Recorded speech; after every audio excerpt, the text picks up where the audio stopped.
Hello everyone, welcome to my channel code story with Mike. तो आज अपने guidance question and answer के playlist का पार्ट 9 यानी कि वीडियो नंबर 9 पर आ गए हैं।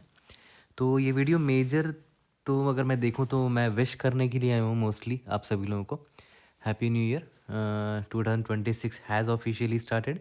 एंड ये वीडियो मैंने काफ़ी पहले रिकॉर्ड कर दिया था, बस इसको स्केड्यूल कर दिया था मैंने कि वो एग्जैक्टली 2026 ईयर जब स्टार्ट होगा तो ऑटोमेटिकली अपलोड हो जाएगा।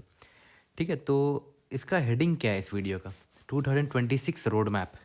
तो मैं आपको पहले ही बता दूं, ये एक्चुअल में ये रोड मैप का वीडियो नहीं होने वाला है कि मैं आपको बताऊंगा कि भाई ये रोड मैप है, इसको फॉलो कर लो और ऐसे ऐसे पढ़ लो, बस ये नहीं है। और by the end of the video मैं आपको समझा दूंगा कि क्यों मैंने ऐसा रोड मैप नहीं बताया अभी तक। ठीक है, और क्या पर्पस है इस वीडियो का वो आपको समझ में आ जाएगा। ठीक है, और मेजर जो है इस वीडियो में जो मैं आपको बताना चाहता हूँ वो ये बताना चाहता हूँ कि इट्स हाई टाइम कि अब फ्रेशर्स या फिर जो जो जस्ट पास आउट हुए हैं उनको अब दोनों लेकर चलना ही पड़ेगा, DSA and system design. You will have to balance both of them. आप सिर्फ ये नहीं करके रह सकते या फिर आप सिर्फ ये नहीं करके रह सकते, आपको दोनों बैलेंस करना ही पड़ेगा। Time has changed, we have to change as well. तो इसी चीज़ को कन्विंस करने के लिए मैंने ये वीडियो बनाई है कि जिन लोगों को लगता है कि सिर्फ डीएसए करना चाहिए या जिन लोगों को लगता है सिर्फ सिस्टम डिज़ाइन करना चाहिए, I am just here to convince you कि क्यों एक फ्रेशर को भी इन दोनों की ज़रूरत पड़ सकती है। ठीक है, आगे बढ़ते हैं। तो it is almost the end of 2025 है ना, 2026 is knocking at the door, start हो ही चुका है। And I see a lot of confusion out there. बहुत लोगों ने मेल पे कमेंट में ये लिखा भी है कि बहुत लोग कन्फ्यूज़ हो रहे हैं कि कैसे हमें पढ़ना चाहिए, क्या डीएसए को पूरा फॉलो करें या सिस्टम डिज़ाइन को पूरा फॉलो करें और क्या करें, है ना। Should you keep practicing DSA और should you stop everything and learn system design और डेव ओनली? ठीक है, so the clear answer is you need both. और इस पर मैंने एक वीडियो भी बनाया था ये प्रूफ कर, ये बताने के लिए, समझाने के लिए कि डीएसए यूजलेस नहीं है। ठीक है, DSA was never the destination, it was the training ground. तो ये वाला वीडियो ज़रूर से देखना, काफ़ी अच्छा फीडबैक भी आया था इस वीडियो पे एंड मोस्ट आस्क्ड क्वेश्चंस में से एक था, इसीलिए मैंने इस पर एक वीडियो बनाई थी। तो ये वीडियो भी देख लेना, मैंने लिंक डाल दिया डिस्क्रिप्शन में। यहाँ पर मैंने डीएसए का इंपॉर्टेंस बताने की कोशिश की है। ठीक है, आगे बढ़ते हैं। तो देखो, हमेशा याद रखना डीएसए एक्चुअली में आपका एक स्ट्रेंथ है। ठीक है, ये वेस्ट ऑफ टाइम हो ही नहीं सकता। ठीक है, डीएसए से क्या मदद मिलती है? It helps you write efficient code and it is the quality of the bricks you use to build a wall, है ना। मतलब ऐसे समझ लो कि डीएसए एक तरह का एक क्वालिटी मेट्रिक है जो कि आपको एक मजबूत दीवार खड़ा करने में हेल्प करता है। जैसे मान लेते हैं अगर आप बहुत बड़ी बिल्डिंग बनाने वाले हो, उस बिल्डिंग को बनाने के लिए आपको ब्रिक्स चाहिए होंगे छोटे छोटे, तो ब्रिक्स भी स्ट्रांग होने चाहिए ना। ऐसा नहीं हो कि ब्रिक्स कमज़ोर हो तो बिल्डिंग खड़ी ही नहीं हो पाएगी। तो वो छोटे छोटे जो ब्रिक्स है ना, वो एक्चुअली में आपके डीएसए का लॉजिक या जो भी है आपका वो स्ट्रेंथ है ना, कि कितना आपका स्ट्रॉन्ग लॉजिकल थिंकिंग है एंड प्रॉब्लम सॉल्विंग स्किल है। और सिस्टम डिज़ाइन क्या है? System design is actually a vision, है ना। It teaches you how to design the building so it does not collapse. देखो, बिल्डिंग बनाने में ज़रूरत क्या पड़ता है? छोटे छोटे चीज़ों को ज़रूरत पड़ता है। तो ब्रिक्स को मैंने बोला है कि ब्रिक्स क्या है, एक तरह से डीएसए हो गया। लेकिन अलग अलग, अब डीएसए का मतलब क्या होता है? डेटा स्ट्रक्चर्स होता है, एल्गोरिदम्स होता है। अब उन डेटा स्ट्रक्चर्स को लगाना कैसे है बिल्डिंग में, किधर लगाना है, कैसे लगाना है, वो कौन सिखाता है? सिस्टम डिज़ाइन सिखाता है। ठीक है, और दोनों का ऑब्वियस है, दोनों को मिक्स करके ही, दोनों ऑब्वियस है, दोनों जो है इंपॉर्टेंट पिलर है ना। इन दोनों किसी एक को भी आप छोड़ दोगे तो बिल्डिंग नहीं खड़ी हो पाएगी अच्छे से। यही मैंने बोलने की कोशिश की है यहाँ पर कि you can not build a skyscraper. Skyscraper का मतलब क्या होता है? Tall building. You can not build a skyscraper with bad bricks, है ना, bad DSA. But you also can not build a skyscraper with just pile of bricks and no blueprint, है ना। You need to have a vision, you need to have a design कि भाई जो BRICS मैंने सीखा है, जो DSA मैंने सीखा, उसको कहाँ और कैसे लगाना है। ठीक है, इसीलिए मैं बताना चाह रहा हूँ, कन्विंस करने की कोशिश कर रहा हूँ कि क्यों दोनों इंपॉर्टेंट है, not only for experience candidate but also for freshers also. ठीक है, in 2026 let's approach it in a more matured way. अब हम इतना ग्रो कर चुके हैं कि अब हमें और मैच्योर होना पड़ेगा। ठीक है, हम इतने तो मैच्योर कम से कम हो ही चुके हैं। ठीक है, और अब हमें अपना विजन को बड़ा करना होगा। सिर्फ डीएसए, अगर आप फ्रेशर हो या जस्ट पास आउट हो तो सिर्फ डीएसए के भरोसे आपको नहीं रहना है, आपको थोड़ा सा अपने विजन को बड़ा भी करना पड़ेगा, है ना। You need to have a bigger vision now. Okay, एक सिंपल सा एग्जांपल देता हूँ। अभी लीड कोड में जब प्रॉब्लम सॉल्व करते हो तो या तो उस प्रॉब्लम को मान लेते हैं आप अपने मशीन में सॉल्व कर रहे हो, तो वो एक मशीन में रन हो रहा है वो आपका कोड, है ना। आप उसको ऑप्टिमाइज़ करते हो तो उसी मशीन में वो वर्क कर रहा है कि नहीं, आप उसी से सेटिस्फाइड भी हो जाते हो कि हाँ चलो फास्ट चल रहा है अब वो, है ना। पहले 100 मिली सेकंड लग रहा था, अब 50 मिली सेकंड लग रहा है। आप उसी मशीन में आपने कोड लिखा और उसी मशीन में रन भी किया आपने। बट रियल वर्ल्ड में क्या होता है, जब आप कोई कोड लिखते हो, है ना, किसी भी सर्विस का कोड लिखते हो तो ऑब्वियस सी बात है वो 1000 मशीन्स में चलती हैं। ठीक है, in real world we need the code to run on many machines. Okay, तो अब मैं चाहता हूँ कि अब आपका विजन यहाँ से यहाँ शिफ्ट हो। अब आप एक बड़ा विजन लेकर पढ़ाई करो और बड़े विजन के साथ ही आगे बढ़ो। ये छोटा विजन लेके नहीं आगे बढ़ना है आपको कि भाई यहाँ सॉल्व हो गया तो सब काम हो गया। आपको इधर शिफ्ट करना है। मैं माइंड शिफ्ट कराने के लिए, कन्विंस करने के लिए आया हूँ आज। ओके, तो और मैं ऐसे बहुत सारे एग्जांपल्स आपको दे सकता हूँ to convince you that we have now grown up and we must focus maturely on DSA as well as design both.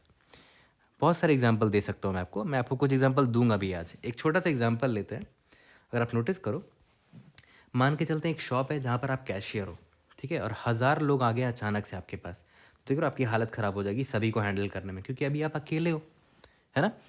तो अगर आप DSA करते हो, मान लेते हैं DSA का ये एक प्रॉब्लम था सिंपल सा, तो आप क्या करते हैं, आप इस कैशियर को समहाउ फास्ट कर सकते थे। इस बंदे को आप फास्ट कर देते, इसके हाथ की टाइपिंग स्पीड फास्ट कर देते, या कुछ तो इम्प्रूव करते इस कैशियर के साथ, सच दैट वो जल्दी जल्दी लोगों के रिक्वेस्ट को प्रोसेस कर सकता है।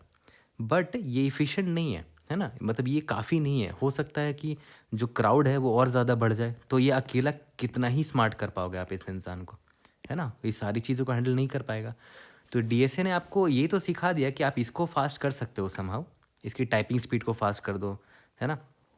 बट सिस्टम डिज़ाइन आपको क्या सिखाएगा कि रियल वर्ल्ड सिनारियो में कैसे आपको इस प्रॉब्लम को सॉल्व करना है। सिस्टम डिज़ाइन क्या सिखाएगा कि यार मल्टीपल कैशियर्स ऐड कर दो अपने शॉप में। एक कैशियर यहाँ लगा दो, एक कैशियर यहाँ लगा दो, और बीच में एक लोड बैलेंसर या फिर एक मैनेजर को बिठा दो। सिस्टम डिज़ाइन के भाषा में इसको लोड बैलेंसर बोलेंगे। ये क्या करेगा, कुछ क्राउड को बोलेगा इधर आओ, ठीक है, और कुछ क्राउड को बोलेगा कि तुम इस साइड आ जाओ, ठीक है। तो देखा जाए तो मैं कर कुछ नहीं रहा हूँ, रियल वर्ल्ड में ऐसे ही तो होता है कि बहुत सारे रिक्वेस्ट आते हैं और मैं उन हर रिक्वेस्ट को अलग अलग कैशियर के पास भेजता हूँ, अलग अलग सर्वर्स के पास भेजता हूँ, ठीक है। तो ये मैं आपको क्यों बताया, मैंने आपको ये समझाने के लिए बताया कि देखो DSA की मदद से आप क्या कर पाए, you made the cashier faster. जो कैशियर, जो इंसान बैठा हुआ था, उसको आपने फास्ट तो कर दिया, बट जब रियल वर्ल्ड की बात आई तो आपने सिस्टम डिज़ाइन का दिमाग लगाया। आपने क्या किया, मोर कैशियर्स ऐड किए। और जिन लोगों ने मेरा बेसिक्स सिस्टम डिज़ाइन का प्लेलिस्ट देखा होगा उनको पता होगा कि एक्चुअली मैंने यहाँ पर कुछ नहीं किया, मैंने यहाँ पर सिंपली हॉरिजॉन्टल स्केलिंग किया है ना। मैंने और सर्वर्स या फिर और कैशियर्स ऐड कर दिए हैं। We added more cashiers and put a manager at the door to guide the crowd. Manager कौन है यहाँ पर, लोड बैलेंसर है, ठीक है। तो ये बेसिक चीज़ें आपको पता है। ये तो बेसिक चीज़ें करने से पहले आप पहले ऐसा सोचते थे, है ना, पहले आपकी सोच ऐसी थी, और अब मैं चाहता हूँ कि आप इस तरह से सोचो अब आगे जाकर, ठीक है। तो मैं आपके माइंड को और मैच्योर होने के लिए कह रहा हूँ। पूरा मोटिव यही है इस पूरे वीडियो का, कि मैं चाहता हूँ कि आप थोड़े से अब एक्सपीरियंस लोगों की तरह बातें करो, एक्सपीरियंस लोगों की तरह सीखो, है ना, एक्सपीरियंस लोगों की तरह अपनी लर्निंग को इम्प्रूव करो। ओके, एक और एग्जांपल दिखाता हूँ। मान के चलते हैं कि आप एक एक बुक लिख रहे हो, ठीक है, जिसमें बहुत सारे क्वेश्चंस है और उसका आपको आंसर भी लिखना है। एक बुक लिख रहे हो आप, ठीक है। तो हर क्वेश्चन के लिए हो सकता है आपको कोई आंसर निकालने के लिए बार बार लाइब्रेरी जाना पड़ता हो। तो आप हर बार क्या कर रहे हो, आपको जब किसी क्वेश्चन का आंसर चाहिए तो देखो आप बार बार लाइब्रेरी भाग रहे हो।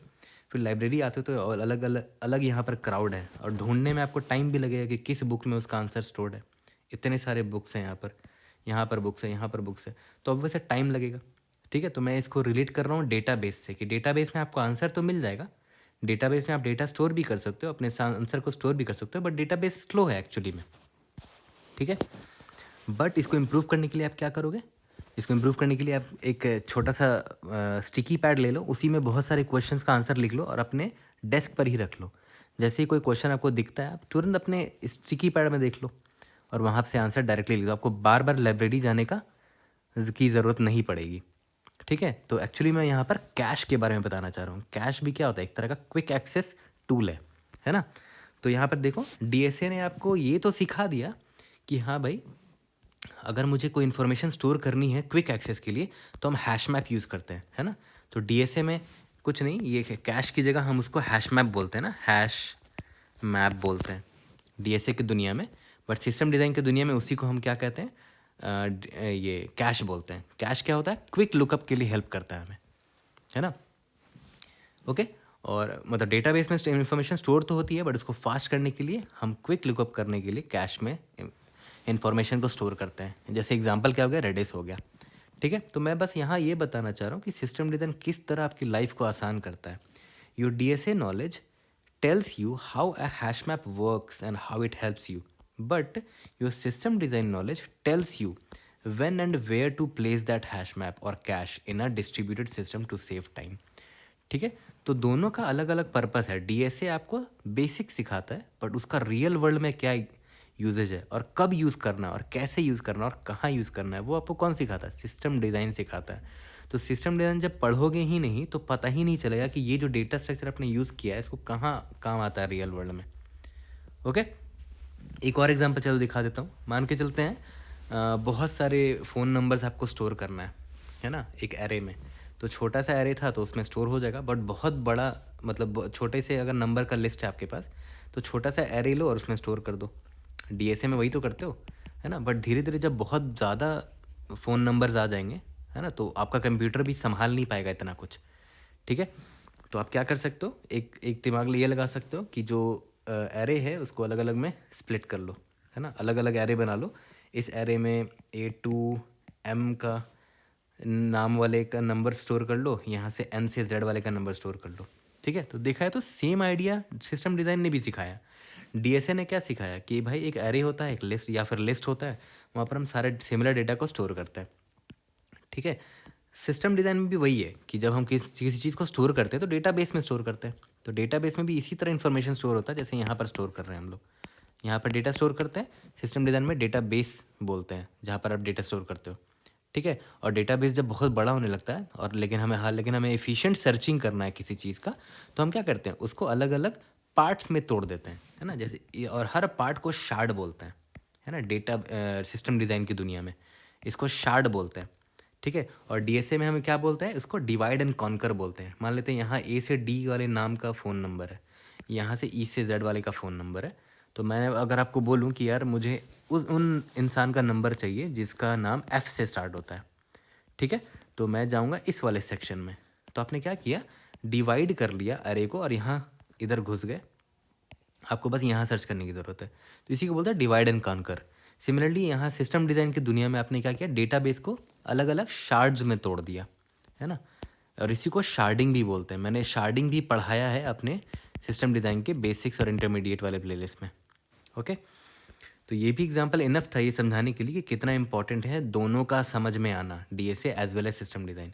And I can give you many such examples to convince you that system design is no longer a topic only for experience candidates. सिर्फ ऐसा नहीं है, अब वो टाइम वो नहीं रहा कि सिर्फ एक्सपीरियंस कैंडिडेट्स को ही आना चाहिए system design. Now it's time even a fresher और a young pass out student should also have basic understanding of it, so that future में जब आप सीखोगे तो आपको सब कुछ फेमिलियर लगे, ऐसा ना लगे कि भाई सब कुछ नया नया है। अभी से अगर आपको बेसिक पता होगा तो फ्यूचर में समझने में दिक्कत नहीं होगी आपको, okay. Now coming to the most important part of this video. ये चीज़ तो मैंने आपको पहले ही बता दिया था, एक सेपरेट वीडियो में मैंने आपको कन्विंस कर दिया था कि डीएसए क्यों इंपॉर्टेंट है और डीएसए क्यों नहीं छोड़ना चाहिए हमें आज के टाइम पे, है ना। You must keep in your bag always and it keeps your brain sharp, ठीक है।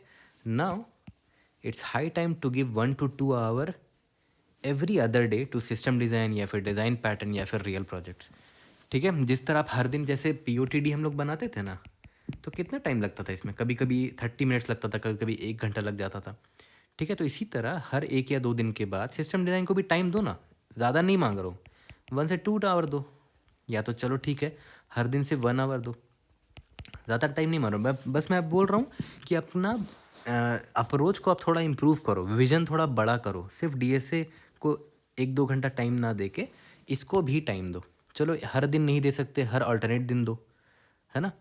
है ना। सिस्टम डिज़ाइन, डेव रिलेटेड जो भी नॉलेज आपको जो भी लेना है, जो भी आपको सीखना है, जो आपको नहीं आता है, उसके लिए भी टाइम निकालो, ठीक है। और ये सिर्फ एक्सपीरियंस वालों के लिए मैं नहीं बोल रहा हूँ, मैं स्पेशली फ्रेशर्स को टारगेट कर रहा हूँ इस वीडियो के थ्रू, कि अब आप लोग को भी इस विजन में आना पड़ेगा, है ना। बिकॉज मार्केट का जो अभी सिनारियो है वो चेंज हो चुका है ना। इंटरव्यू का जो पैटर्न है वो चेंज हो चुका है, लोग अब ज़्यादा एक्सपेक्ट करते हैं, ठीक है। It's about balancing both, okay.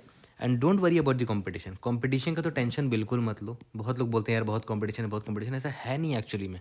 अगर आप खाली फोकस्ड भी हो जाओ ना कुछ दिन के लिए, तो आप ऑलरेडी बहुत लोगों से आगे निकल चुके होगे। ट्रस्ट मी, मैं सच बता रहा हूँ, ये बहुत करेक्ट बात है ना। रश मत करो, स्टीडी चलो, जल्दी जल्दी करके दूसरों को पीछे छोड़ने वाला टाइम नहीं है अभी। ऐसा आपको नहीं करना चाहिए कि यार जल्दी जल्दी कंप्लीट कर लेते हैं, लोगों से आगे निकलना है। अगर आप कुछ दिन भी फोकस हो ना, स्लोली एंड स्टीडली भी पढ़ रहे हो ना, तो आप ऑलरेडी बहुत लोगों से आगे निकल चुके हो, है ना। 99% people are distracted today and most of them are scrolling reels या फिर wasting time in a lot of other things, ठीक है। इसीलिए आप थोड़ा दिन के लिए भी फोकस्ड होते हो, तो आप ऑलरेडी बहुत लोगों से आगे निकल चुके हो, ट्रस्ट मी, है ना। इस चीज़ पर भरोसा रखो, बहुत ही एक्सपीरियंस के साथ मैं ये बात बोल रहा हूँ आपको, okay. Work hard to become not only a good coder, बहुत इंपॉर्टेंट बात बोल रहा हूँ, ध्यान दो यहाँ पर, कि हार्ड वर्क करो not only to become a good coder, क्योंकि आज तो एआई भी कोड कर देता है आपके लिए, है ना। और हम लोग एआई यूज़ भी करते हैं अपने डे टू डे लाइफ में। मतलब अभी हम लोग कॉरपोरेट लाइफ में भी जब हम कोड करते हैं तो हमारे एडिटर में एआई इंटीग्रेटेड भी है। हम लोग आराम से कोपायलट यूज़ करते हैं और वो हमारे लिए कोड कर भी देता है, हम लोग उनको प्रॉम्प्ट देते हैं। तो good coder is not enough now, code तो एआई भी कर देगा आपके लिए। Now you have to work hard to become a good engineer also, who actually understands the system. Code तो कोई भी कर देगा, बट सिस्टम की कितनी जानकारी है आपको, वो डिसाइड करेगा कि भाई आप कितने अच्छे इंजीनियर हो। इसीलिए एक SDE 1, एक SDE 2, SDE 3, सीनियर, लीड, इन सब में डिफरेंस कहाँ आता है? डिफरेंस आता है सिस्टम की अंडरस्टैंडिंग में, कौन सिस्टम को ज़्यादा अच्छा समझता है, ठीक है।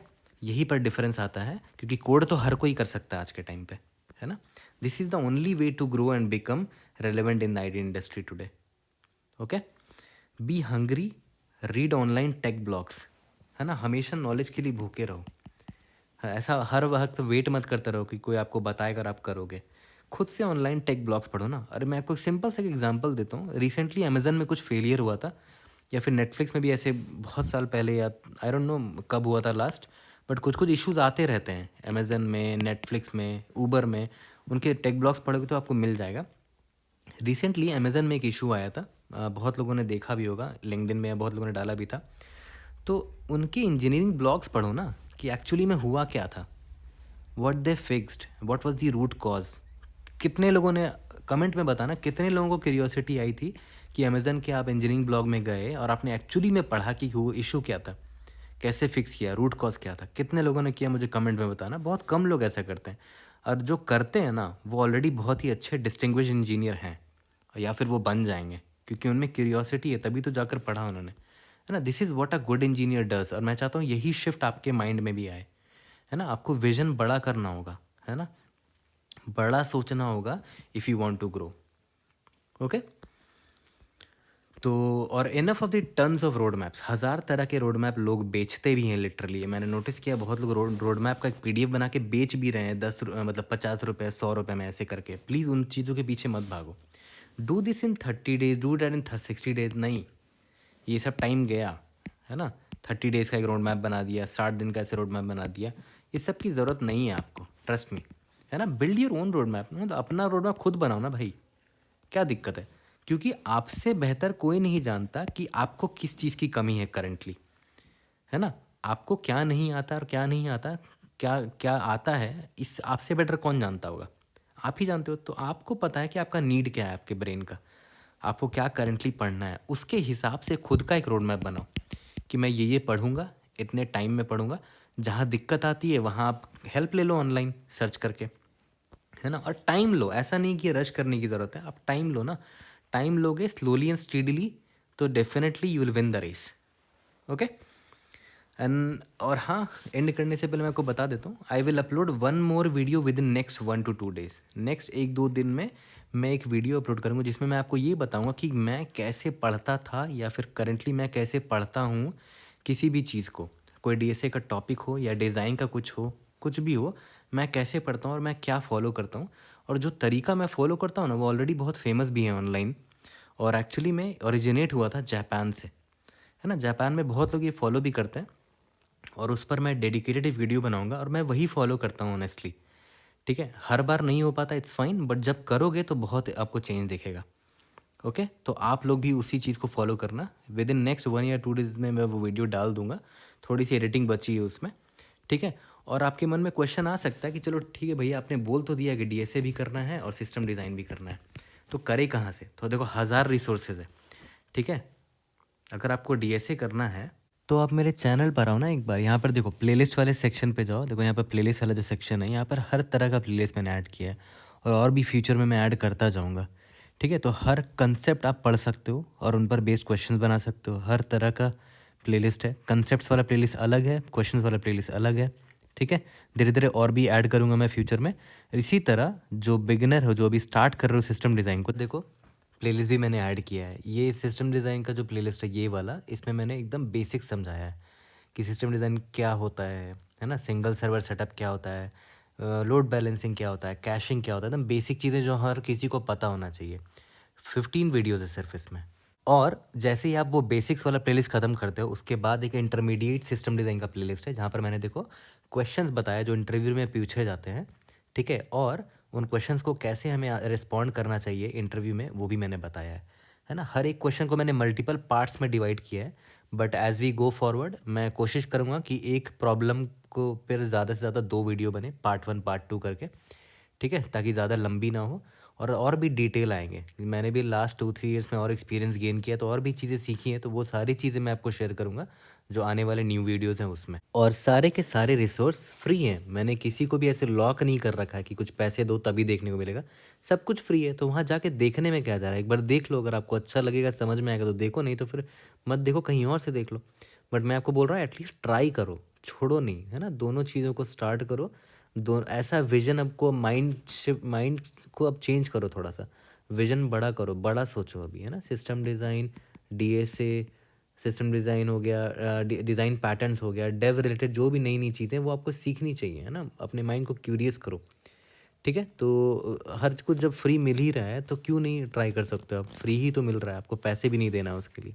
ओके, तो इसी के साथ ये वीडियो मैं क्लोज़ करता हूँ, and I wish you all a very happy new year. 2026 has officially started. Thank you so much कि आप लोग सभी लोग मेरे साथ जुड़े हुए थे पूरे इंटायर ईयर 2025 में, and now we are 2026, and I hope इसी तरह हम जुड़े रहेंगे। और मैं और भी प्लेलिस्ट और भी वीडियोस लाऊंगा, क्योंकि बहुत सारी चीज़ें पेंडिंग हैं, एंड आई नो बहुत सारे प्लेलिस्ट हैं जिनमें वीडियोस और आने बाकी हैं, है ना। और बहुत नए नए टॉपिक्स भी आने वाले हैं। I hope I get more time this year. Okay, with gratitude, हमेशा की तरह तुम्हारा माइक। सो गाइज, आओ स्टोरी से कोड लिखें। Thank you.